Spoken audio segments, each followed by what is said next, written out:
On poursuit notre discussion avec François Tétu de Valeurs mobilières Desjardins. On regardait tout à l'heure les taux d'intérêt très, très bas. 93, juste mettre sur les 5 ans, on est à 4,58. Juste ici, oups, 1,49 il y a à peine 2 jours. Oui, en fait, ce que je voulais démontrer ici, c'est que c'était la hausse rapide. Parce que c'était l'émission de janvier, comme je disais que j'avais parlé des taux d'intérêt. Mais cette hausse-là, c'est vraiment fait là, mai-juin. Alors, si on regarde sur les 5 ans et sur les 10 ans, quand même une hausse assez rapide. En fait, une personne qui avait une hypothèque, par exemple, à renouveler en mars-avril aurait pu peut-être obtenir un taux fixe 5 ans autour de 2,8, 2,5. Maintenant, c'est autour de 3,5. Donc, lorsque les taux se mettent à bouger, ils bougent assez rapidement. D'autre part, pour les investisseurs, comme j'avais mentionné, bon, si on va, bon, ça c'est les 10 ans, là, on voit qu'il y a eu une cassure le 9 mai. Il a fait un bas le 24 juin, on a un rebond, mais on est revenu à peu près au même niveau. Donc, ça semble se stabiliser actuellement. Légère remontée avec ce qui se passe là, au cours des derniers jours. Oui. Hein? Mais, je veux dire, bon, on semble savoir stabiliser. Mais pour les gens qui sont détenteurs, là, comme je mentionnais, de titres obligataires, là, le particulier, plus difficile. D'ailleurs, on le voit avec l'indice CLF, qui est en fait un indice de la compagnie BlackRock, qui est un iShare. En fait, il est composé d'obligations à raison de 20 à la première année, 20 à la deuxième et troisième. Donc, c'est comme une roulette d'obligations. Alors, les gens touchent un revenu d'intérêt sur une base annuelle. Sauf qu'il faut comprendre que, puis ce que j'expliquais au début de l'émission, c'est que les gens touchent à des intérêts, sauf que la valeur, c'est quand même effondré ou vraiment reculé depuis le début mai.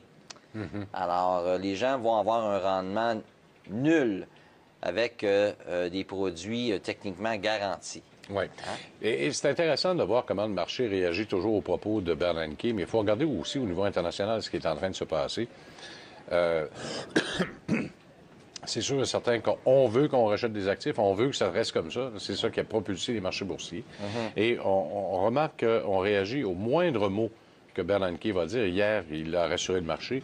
Et je ne suis pas sûr qu'il n'aime pas ça, voir les taux longs monter comme il a monté de 1,3 en l'espace d'un mois seulement. C'est énorme, ça. Oui, ça s'est fait très rapidement. C'est presque doubler la mise en l'espace d'un mois. Ça s'est fait très rapidement. Alors, donc, les marchés sont nerveux, sont volatiles. Par contre, aussi, c'est qu'il faut comprendre que ça amène certaines opportunités. Alors, il faut regarder ça de ce côté-là. Alors, j'avais parlé le mois dernier de peut-être regarder du côté des REIT. J'aimais moins les REIT canadiens, plus les REIT américains. Sauf que je vous dirais que quand même, quand on creuse un petit peu le secteur des REIT, c'est qu'il y a certaines entreprises qui sont en meilleure santé que d'autres. Oui. Hein? Et aussi, bon, naturellement, ça ouvre la porte à certaines entreprises, comme on a vu le cas de l'Oblast, en fin de compte, au niveau de leurs actifs, de faire des actifs séparés carrément, comme Canadian Tire, d'ailleurs. Comme Canadian Tire. Donc, si on regarde, par exemple, je vais amener un exemple, Ryokan, qui est un des plus gros au Canada, sinon le plus gros, qui a suivi exactement l'indice, exactement les taux d'intérêt.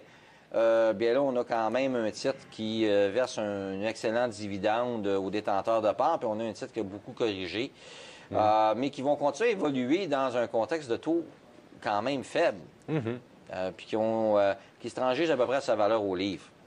Donc, ça demeure quelqu'un qui recherche un titre pour lui procurer des revenus. C'en est un exemple. On a BCE aussi, mais BCE, il s'est fait frapper sur deux fronts. Verizon, qui dit, bon, nous, on rentre dans le marché, puis il y a les taux d'intérêt aussi. Alors, on l'a vu dans les utilités publiques. Il n'y a pas eu juste BCE, mais il y en a une panoplie aussi qui ont corrigé. Donc, BCE aussi, d'ailleurs, là, qui a replié pour toucher son bas de l'année. Par contre, bon, pour les investisseurs un petit peu plus frileux, c'est sûr que le dividende est quand même intéressant. On est au-dessus de 5 %. Oui. Il s'agira d'évaluer peut-être l'impact de l'arrivée de Verizon là, sur le marché. Qu'est-ce que ça pourrait avoir sur... Mais c'est lui qui a moins mal réagi. Moi, ce que j'ai peur, c'est TELUS puis Rogers. TELUS, Rogers ont vraiment été touchés, beaucoup plus que BCE. BCE, quand même, on voit là, que depuis même fin juin, on a un rebond dans BCE.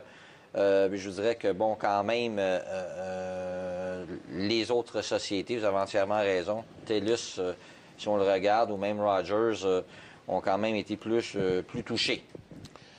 Quand on regarde Great West maintenant, c'est bon, comme les autres assureurs. Là. Je reviens, c'est ça. Pourquoi que je reviens sur au mois de juin l'an dernier à l'émission, on avait parlé de titres à dividendes. Alors, j'avais parlé des assureurs, j'avais parlé de Great West.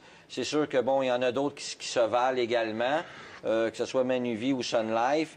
Alors, si on regarde ici, on parle d'un titre qui se tranchait aux alentours de 20 qui est aujourd'hui aux alentours de 30-31 Donc, on parle d'une appréciation sur 12 mois de 50 mais en plus, c'est qu'on a eu un dividende. Alors, mais on parlait de l'autre côté là, du marché canadien depuis 12 mois qui ne produit aucun rendement à cause des commodités, des matières premières qui sont à la baisse. Donc, ça, c'en est un exemple de secteur qui a très bien fait. Alors là, on parle de Ryokan qui a corrigé, Bell qui a corrigé. Alors, un investisseur qui veut profiter de titres à revenus, ça peut être des opportunités intéressantes maintenant. Les assureurs, bon, comme Great West a monté. Par contre, je crois qu'une compagnie comme Manuvie pourrait continuer de tirer son épingle du jeu. Oui. Quelques petites recommandations là, au niveau international. François, vous êtes très US, très européen. Oui, bien en fait... beaucoup de Canada. Non, en fait, l'an passé, en juillet, parce que je veux revenir là-dessus, alors... puis même d'ailleurs, là, c'est avec Bank Credit Analyst aussi qui avait une opinion qui se dirigeait un petit peu là, dans la même optique. Donc, une reprise du marché immobilier US. On se rappelle qu'à l'émission de décembre, avec M. Plante, on en a discuté de l'immobilier US. Moi, j'ai dit, écoutez, on est en contexte de reprise, donc le momentum est toujours là, devrait continuer.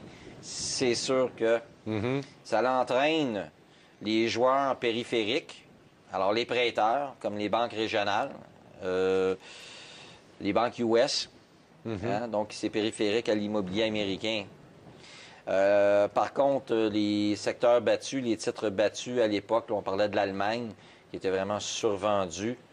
L'Espagne aussi, on voit que l'Espagne se replace. Par contre, il faut comprendre que la France et l'Italie, là, c'est un peu plus difficile de ce côté-là. On le voit d'ailleurs aussi avec M. Hollande, là. Et je pense que son assiette est pleine. Oui, bien, il faut dire aussi que là-bas, sont entrés en récession officiellement. Ouais. Hein? C'est pas facile pour les Français. Les Italiens, bien, il y avait déjà du retard. Ouais. Problème de crédit, un peu comme les Portugais d'ailleurs. Ouais. Le Portugal, c'est pas le Klondike, là, loin Non, de là, là. effectivement. Ils ont de la misère, pas à peu près. Et c'est ça qui entraîne. Puis, j'aimerais pas être la place de M. Draghi pour être capable de conjuguer avec tous ces problèmes régionaux-là, parce que c'est des problèmes régionaux. Parce que vous avez l'Allemagne qui peine, puis ils sont obligés de payer pour tout le monde. Alors, c'est extrêmement difficile. C'est sûr aussi que ça cause des conflits. On parle aussi de conflits sociaux. On voit d'ailleurs, là, bon, puis il y a des contextes aussi géopolitiques qui rentrent en ligne de compte. On voit des gens dans certains pays qui descendent dans la rue, puis... Mais c'est quand même assez extraordinaire de voir que l'Allemagne, qui est dans un contexte extrêmement difficile au niveau économique, pourtant au Canada, même si ça ralentit, c'est pas... on est loin d'être en récession. L'Europe est en quasi-récession partout. Puis le DAX allemand a grimpé de 11 %. Chez nous, on est encore en négatif. Alors, même le CAC 40, dans un pays où on est en récession officiellement, a fait quand même 6 % jusqu'à maintenant. Il faut comprendre que l'économie allemande, elle est mieux diversifiée. Puis au niveau du secteur manufacturier aussi, par rapport là, au Canada. Au Canada, si on regarde, par exemple, l'économie de l'Ontario, qui est un peu, je dirais, le poumon de l'économie canadienne, qui est très axée sur la fabrication automobile, sauf que qu'est-ce qu'on a constaté? Bon, c'est sûr qu'il y a des compagnies comme Magna qui ont très bien fait, mais il y a un retour à la manufacturation des produits aux États-Unis. On le constate, là, c'est une vague qui... effectivement, parce qu'on les attire beaucoup là-bas, puis le dollar canadien, bien, les aide pas. Bien, merci, on revient dans un instant.